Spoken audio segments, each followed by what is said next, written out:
FM de Notícias, Belo Horizonte, Brasília, Curitiba, Fortaleza, João Pessoa, Manaus, Maringá, Paranaguá, Porto Alegre, Rio de Janeiro, Salvador, São Paulo, Vitória, Tampa, Orlando, Massachusetts, e o estúdio da TV Bandeirantes com Café com Jornal, Joana Trepton, nosso queridíssimo Luiz Megali, Mauro Soares, no comando da bancada do Band News TV está a Roberta Russo. Um grande abraço para todos vocês, bom dia, sintonize agora a TV Bandeirantes ou o Band News TV e você terá imagens ao vivo aqui dos estúdios da Band News FM, onde registrei a impontualíssima presença de Eduardo Barão e de Carla Bigato. Olá, bom dia. Bom, minha gente, olha, a campanha na televisão aí para campanha eleitoral, né?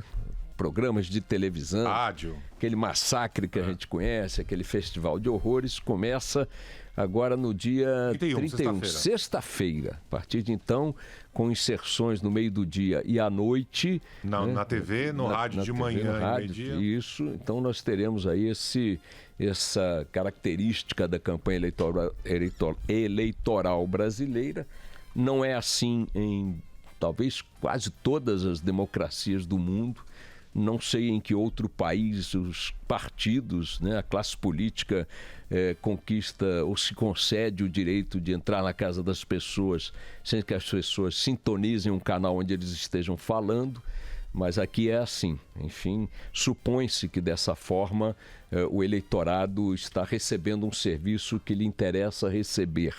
Não se pergunta ao cidadão brasileiro se ele quer que a sua programação de televisão ou de rádio seja interrompida 2 vezes por dia, não sei se por meia hora ou 1 hora, sei lá, pouco importa, mas chega lá e diz, olha, é o seguinte, você está vendo sua novela? Vai parar de ver. Você está vendo seu telejornal? Vai parar de ver. Você está vendo seu programa infantil? Vai parar de ver. Você está vendo seu filme? Vai parar de ver. E por aí vai, entra goela abaixo do cidadão.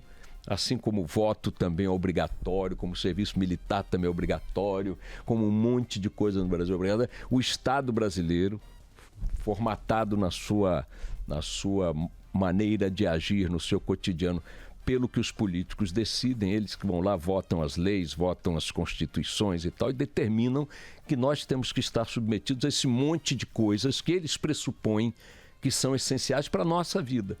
Quer dizer, nós ficamos em segundo lugar quando decidimos o que nos interessa. Eles decidem por nós primeiro, na presunção de que foram eleitos para isso, mas eu duvido que se houvesse simultaneamente as eleições, como há em vários países do mundo, consultas populares, simultâneas ao voto, você vai votar para presidente, para deputado, para senador, para governador, e aí aproveitam no mesmo processo de contabilidade eleitoral e perguntam várias coisas. Você é a favor disso? É a favor daquilo? Quer isso? Quer aquilo outro? Eu desafio essa mesma classe política e esse mesmo Estado que pressupõe várias coisas como sendo úteis para a sociedade que dizem representar. Eu acho que essa mesma sociedade diria, não quero isso, não quero aquilo outro. Muito provavelmente não quereriam o voto obrigatório. Muito provavelmente não quereriam a entrada goela abaixo da população da propaganda eleitoral gratuita no rádio e na televisão. Como muito provavelmente não quereriam a Voz do Brasil, muito provavelmente não quereriam um monte de outras coisas, repito, que estão colocadas aí, impostas a nós, com o pressuposto de que nos defendem, nos representam, nos orientam, quer dizer, como se precisássemos ser tutelados, levados pelas mãos, como levamos nossos filhos para dentro d'água, na praia, na piscina e tal, porque não se afoguem. É a idiotização ou pressuposto de que lidam com uma sociedade composta majoritariamente ou quase que totalmente por idiotas, por incapazes. Imaginem só. Pois bem, tendo a campanha, sua largada na televisão e no rádio a partir do dia 31, é nesse território eletrônico, né, que os candidatos apostam para consolidar posições de liderança ou para conquistá-las. Aqueles que têm mais tempo, dentre aqueles que têm mais tempo, não estão necessariamente todos os líderes de campanha. O Henrique Meirelles, por exemplo, tem um grande tempo e até agora conseguiu seduzir para votar nele a mãe dele, o tio dele, o primo dele, 2 filhos, um irmão e tal, porque ele está com 1%, uma solidez impressionante nas pesquisas de opinião, sempre com 1%. O Bolsonaro, que está com 20 qualquer coisa e tal, tem acho que 5 ou 8 segundos, uma coisa do gênero. A gente ensaiou aqui outro dia o que seria uma participação de 5 segundos, né, na campanha eleitoral no horário de televisão. E fizemos uma simulação, vou fazer outra aqui, ó. Meu nome é Ricardo Boechat, boa noite a todos, bom dia. Eu sou candidato pelo partido tal. Acabou. Ou então, digamos assim, mais uma rápida simulação.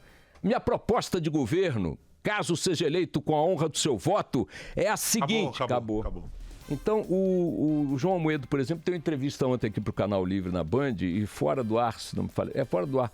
Já saindo, a gente estava conversando sobre isso, ele com os entrevistadores, o nosso Rafael Colombo, o Eduardo Doneg, o Fernando Mitre e eu, sobre como é que os candidatos que têm esse pouco tempo vão poder se comunicar. E ele disse que a equipe dele ainda não conseguiu saber de que maneira. Talvez possam recorrer a palavras, a bordões que remetam a outras plataformas de comunicação. Então o cara dizer uma palavra de ordem: quero mudar o Brasil, quero mudar o Estado, veja nossas informações aí nesse endereço que está aí. E aí aparece o endereço de um site ou de uma coisa, de uma placa, qualquer coisa que o valha. Já que o modelo Meu Nome é Enéas, que também dura 5 segundos, esgotou a sua possibilidade de surpreender eleitores e mais ainda de atraí-los. De qualquer forma, nesse jogo da campanha na televisão, imaginam aqueles que estão hoje com maus índices conquistá-los, tirando votos dos outros ou principalmente do universo de indecisos e tudo mais. Aqueles que estão na liderança, claro, almejam ampliar sua liderança, né? Então, todos estão apostando muito vigorosamente na propaganda eleitoral que começa no dia 31. E, claro, ao longo destes mais 40 dias, nos separam das eleições, um pouco mais de 40 dias, teremos também uma enxurrada de pesquisas eleitorais e tal, que acabam sendo elementos importantes para aquecer a discussão, o debate, indicar tendências, humores do eleitorado e tudo mais. O Ibope divulga uma nova pesquisa nacional agora na quarta-feira, e eu recebi agora há pouco, aqui no nosso WhatsApp, na nossa comunicação, às 7h03 da manhã, o resultado de uma pesquisa feita por encomenda do banco BTG Pactual, que é um banco importante aí, enfim, que atua pesadamente no campo dos investimentos, fundos de investimento e tudo mais, contratada a um instituto de pesquisa que eu nunca tinha ouvido falar, Instituto FSB Pesquisa. De qualquer maneira, como o Banco Pactual, suponho eu, não vai querer ficar brincando com coisa séria, quero crer que ele tomou as cautelas necessárias para saber da seriedade e competência técnica do instituto que contratou. Eu nunca ouvi falar nesse FSB Pesquisa, mas já ouvi falar muito do Banco Pactual. Pressupondo que o Banco Pactual tenha tomado essas cautelas que são primárias, a pesquisa diz o seguinte, minha gente. Primeiro, foi feita com 2.000 eleitores em 27 estados, com campo de entrevistas no sábado e no domingo, portanto, anteontem e ontem, tá? Está registrada no TSE, tá? Ela foi feita por telefone, móvel, ou seja, celulares e fixos. E deu aqui alguns números que não destoam grande coisa do que já se sabe das pesquisas, mas que sempre vale a pena a gente colocar. Então, na pesquisa espontânea, quando se pergunta simplesmente quem é o seu candidato, em quem você vai votar, ou seja, não se apresenta uma lista de candidatos, o resultado deu Lula com 26%, Bolsonaro com 19%, e aí um dado novo. Em terceiro lugar, aparece João Amoedo, com 3% apenas, quer dizer, considerando 26 de Lula, 19 de Bolsonaro, 3 é pouco. Mas é a primeira vez que o Amoedo aparece em terceiro lugar em qualquer pesquisa que eu tenha visto. Na sequência, empatados com 2%, Alckmin, Marina Silva e Ciro Gomes. Número que também continua bastante elevado na espontânea é o conjunto, a soma de não voto em ninguém, ou anularei ou deixarei em branco, ou ainda não sei, dá 43%. Ou seja, vitorioso disparado na pesquisa espontânea continua sendo o não voto. Na pesquisa estimulada, quando é apresentada uma lista de candidatos, os números são os seguintes. Na lista que inclui Lula, segundo essa pesquisa do BTG Pactual, na lista que inclui Lula ainda como candidato, à espera da decisão do TSE sobre sua candidatura, Lula aparece com 35% dos votos, Bolsonaro com 22%, Marina Silva com 9%, Alckmin, pela primeira vez também vejo o Alckmin numa pesquisa ultrapassar Ciro Gomes, com 6%, o Ciro com 5% e o Amoedo novamente encostando ali no batalhão de segundo patamar com 4%. Nesta pesquisa, com a lista de candidatos apresentada ao eleitor, o número de indecisos, brancos, nulos e não vou votar em ninguém, que foi 43% na pesquisa espontânea, cai para 14% na estimulada.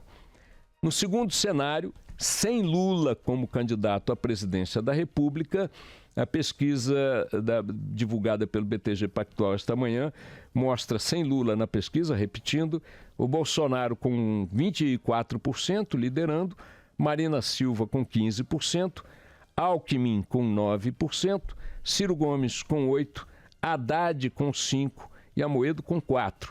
O número de não votos, não sei, vou anular, é branco e tal, 27%. Como é que ficam os votos distribuídos, os votos de Lula? Fez também essa pergunta a pesquisa divulgada esta manhã. Quem são os herdeiros dos votos de Lula caso ele não concorra? Estão distribuídos da seguinte maneira: 17% vão para a Marina.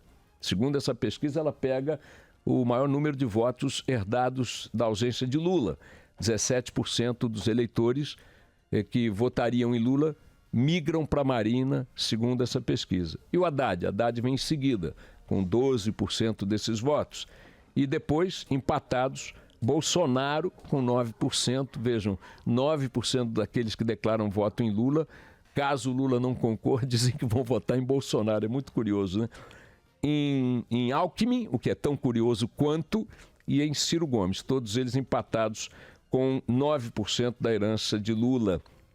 Agora, e daqueles que vão votar em Lula e que, caso Lula não esteja participando, como reagem à candidatura de Haddad? Ou seja, como reagem os eleitores hoje declarados de Lula quando Haddad, caso venha, né, vier a ser colocado como substituto de Lula, indicado por Lula e pelo PT?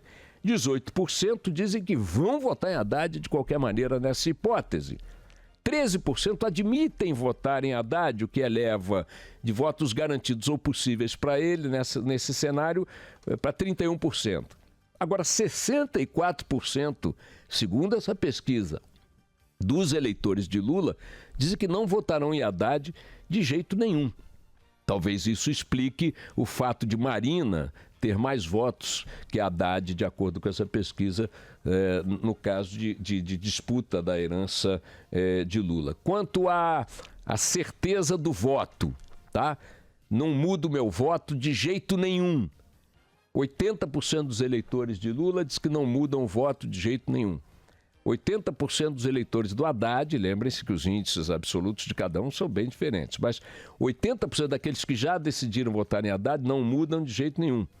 74% de brancos e nulos também dizem que não vão mudar de jeito nenhum, vão votar branco e nulo.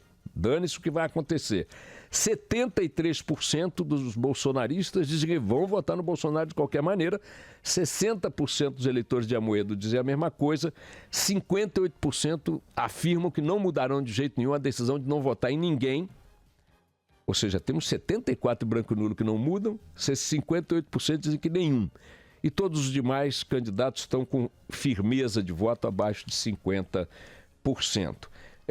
O candidato menos conhecido de todos é João Amoedo, com 56% dos eleitores dizendo que não tem ideia de quem seja o senhor Amoedo.